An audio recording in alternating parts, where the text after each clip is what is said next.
રાજકોટ જિલ્લાના Upleta plastic manufacturer association દ્વારા મહા બ્લડ ડોનેશન કેમ્પ યોજાયો। તમારું એક રક્તબિંદુ કોઈના જીવનનો આશરો બની શકે છે।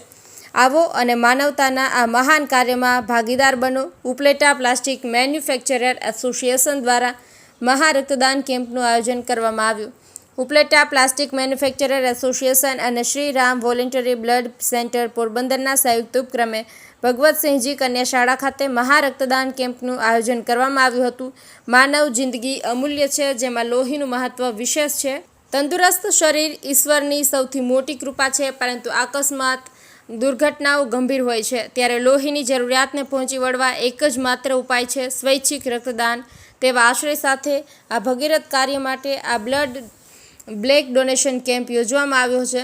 આ સેવાકીય કાર્યને બિરદાવવા ધોરાજી ઉપલેટા ધારાસભ્ય મહેન્દ્રભાઈ પાડલિયા, પ્લાસ્ટિક એસોસિએશન પ્રમુખ રવિભાઈ માકડિયા, નગરપાલિકા પ્રમુખ વર્ષાબેન ગજેરા, હરિભાઈ ઠુમર, રમેશભાઈ પાનેરા ઉપસ્થિત રહ્યા અને દીપ પ્રાગટ્ય કરીને કેમ્પને ખુલ્લો મૂકવામાં આવ્યો હતો।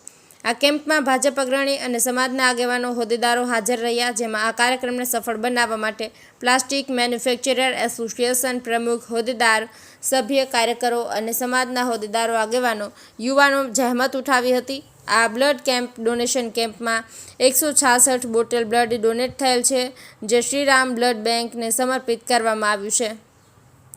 વિપુલ ધામેચા, ઉપલેટા। મારું નામ રવિ Makadiya, Upleta plastic industries association પ્રમુખ। આજ રોજ ઉપલેટાની અંદર ઉપલેટા પ્લાસ્ટિક ઇન્ડસ્ટ્રીઝ દ્વારા એક રક્તદાન કેમ્પનું આયોજન કરવામાં આવ્યું છે।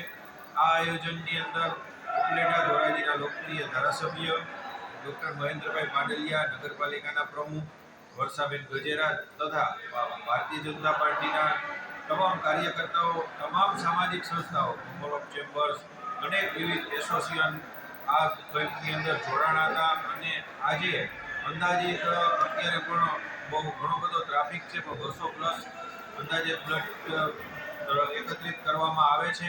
પણ હજી બધી વિવિધ અને અનેક સામાજિક સંસ્થાઓ આની અંદર ભાગ લઈ રહી છે।